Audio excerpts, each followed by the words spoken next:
friends. Good evening. It's today, June 10th, that we celebrate the commencement of the class of 2016. This day has been long awaited, and it brings me great joy to share it with all of you. It is an honor to be able to speak before you this evening. There is a lot that can be said about this day. For most, it's been highly anticipated.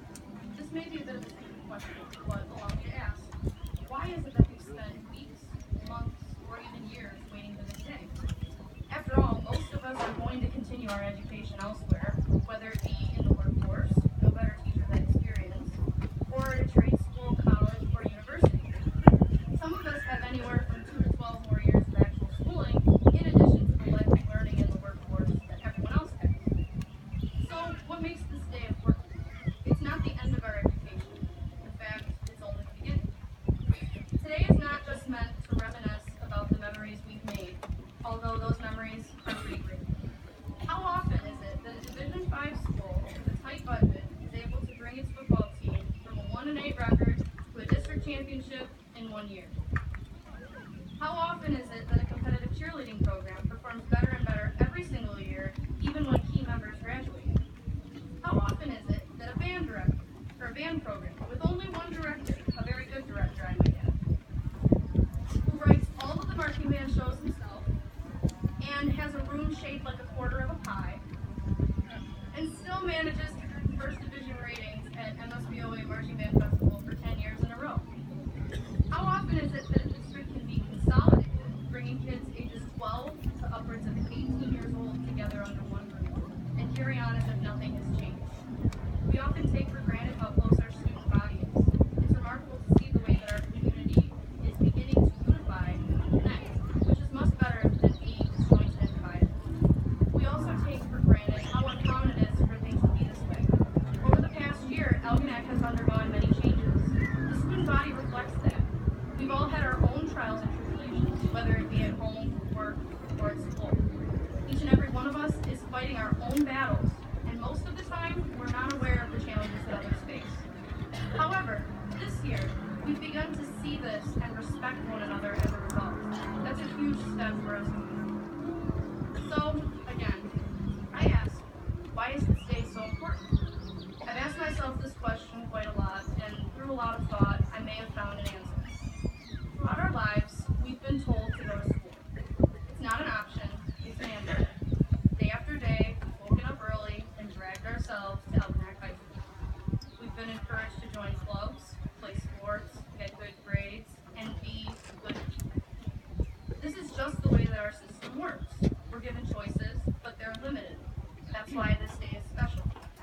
Today is important because it marks our transition from living the way we are supposed to live to living the way we wish to live. Sure, we've always had the freedom to choose our own paths, but as I said before, we still had certain things we must do, like going to school. If there's one thing that we must remember when using our now enhanced freedom of choice, it is that we have a responsibility. From this day forth, we must live with passion. Too often, young adults fall into a trap. They pick a career because they think they will be good at it, or that it will make good money, and they grow up to be very unhappy. Not only that, they do not do their jobs to the best of their abilities, simply because it is not what they wish to be genuine to do. As a result, our society begins to fail because of this lack of integrity. We cannot allow ourselves to fall into this trap. The world as we know it will fall apart if we base our choices off of what sounds best instead of what we would be the happiest doing. Our passion is important.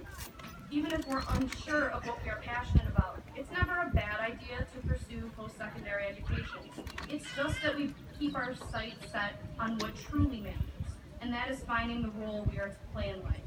How do we find this role? We explore. That is where trade schools, job shadowing, and college come in.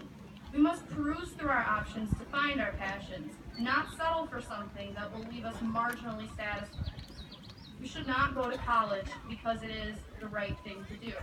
If your passion requires a college education, then go and get it. However, if your passion lies elsewhere, follow it. Don't feel pressured to pick a career based off of a college degree.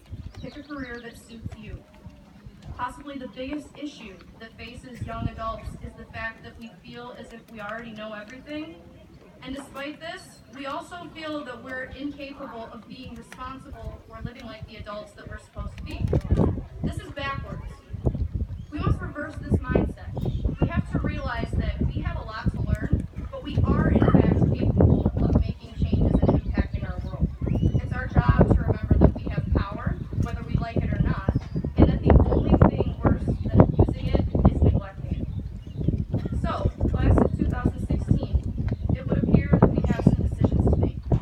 We'll make them all in our own time, as everyone handles decisions differently. But the important thing is that we continue to push and try. Remember, just like our small community, the world is a place in which everyone is connected. We have to remember to use the lessons we've learned to bring unity to all aspects of our lives. Live every day considering, wondering, and, most importantly, exploring. If we live with passion, we can leave a positive mark on the world.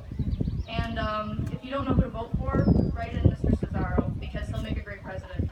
Thank you.